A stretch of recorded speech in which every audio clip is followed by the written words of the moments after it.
just installed the OMP seat slider rail. Folding the seat in now.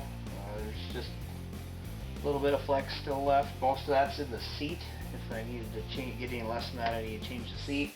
But it's easily half of what it was with this cable style rail system.